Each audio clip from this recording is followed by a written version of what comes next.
ಮುಂದಿನ ಚುನಾವಣೆ ವೇಳೆಗೆ 78 ವರ್ಷ ವಯಸ್ಸಾಗುತ್ತದೆ. ಹೀಗಾಗಿ ಚುನಾವಣೆ ರಾಜಕಾರಣಕ್ಕೆ ಗುಡ್ ಬೈ ಹೇಳುತ್ತೇನೆ ಎಂದು ಸಹಕಾರ ಸಚಿವ ಕೆಎನ್ ರಾಜಣ್ಣ ಹೇಳಿದರು. ಮುಂದಿನ ಚುನಾವಣೆಗೆ ಸ್ಪರ್ಧಿಸಲ್ಲ ಎಂದರು. ಒಂದು ವೇಳೆ ಸ್ಪರ್ಧಿಸಿ ಗೆದ್ದರೂ ಜನರ ಸೇವೆ ಮಾಡುವುದು ಕಷ್ಟ. ಆರೋಗ್ಯದ ದೃಷ್ಟಿಯಿಂದ ಅದು ಕಷ್ಟ ಸಾಧ್ಯ. ಹಾಗಾಗಿ ಚುನಾವಣೆಗೆ ಸ್ಪರ್ಧಿಸಲ್ಲ, ಆದರೆ ಸಕ್ರಿಯ ರಾಜಕಾರಣದಲ್ಲಿ ಇರುತ್ತೇನೆ ಎಂದರು. ಡಿಸಿಎಂ ಡಿಕೆ ಶಿವಕುಮಾರ್ ಹಾಗೂ ರಾಜಣ್ಣ ನಡುವಣ ಮುಸುಕಿನ ಗುದ್ದಾಟದ ಕೆಲವೇ ದಿನಗಳ ನಂತರ ಸಹಕಾರ ಸಚಿವರು ಇಂಥದ್ದೊಂದು ನಿರ್ಧಾರ ಪ್ರಕಟಿಸಿದ್ದಾರೆ. ನ್ಯಾಯಾಂಗ ಸೇವೆಗೆ ಪ್ರವೇಶಿಸಲು ಅಭ್ಯರ್ಥಿಯು ವಕೀಲರಾಗಿ ಕನಿಷ್ಠ 3 ವರ್ಷಗಳ ಅಭ್ಯಾಸವನ್ನು ಹೊಂದಿರಬೇಕು ಎಂದು ಸುಪ್ರೀಂ ಕೋರ್ಟ್ ಇಂದು ತೀರ್ಪು ನೀಡಿದೆ. ಮುಖ್ಯ ನ್ಯಾಯಮೂರ್ತಿ ಬಿಆರ್ ಗವಾಯಿ, ನ್ಯಾಯಮೂರ್ತಿಗಳಾದ ಎಜಿ ಮಸೀಹ್ ಮತ್ತು ಕೆ ವಿನೋದ್ ಚಂದ್ರನ್ ಅವರನ್ನೊಳಗೊಂಡ ನ್ಯಾಯಪೀಠ ಈ ತೀರ್ಪು ನೀಡಿದೆ.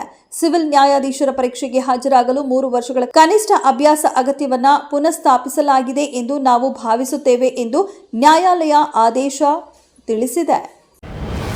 ಪರೇಶ್ ರಾವಲ್ ಬಾಲಿವುಡ್ನ ಹಿರಿಯ ಮತ್ತು ಬೇಡಿಕೆಯ ಪೋಷಕ ನಟ. ಬಾಲಿವುಡ್ ಮಾತ್ರವೇ ಅಲ್ಲದೆ ತೆಲುಗು ಮತ್ತು ಇತರೆ ಕೆಲವು ಭಾಷೆಗಳ ಸಿನಿಮಾಗಳಲ್ಲಿಯೂ ಸಹ ಪರೇಶ್ ರಾವಲ್ ನಟಿಸಿದ್ದಾರೆ.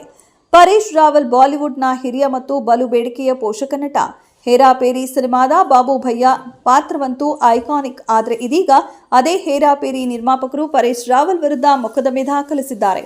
ಪರೇಶ್ ರಾವಲ್ ಅವರಿಂದ ಸಂಸ್ಥೆಗೆ ನಷ್ಟವಾಗಿದ್ದು 25 ಕೋಟಿ ಪರಿಹಾರ ಕೊಡಿಸಬೇಕು ಎಂದಿದ್ದಾರೆ.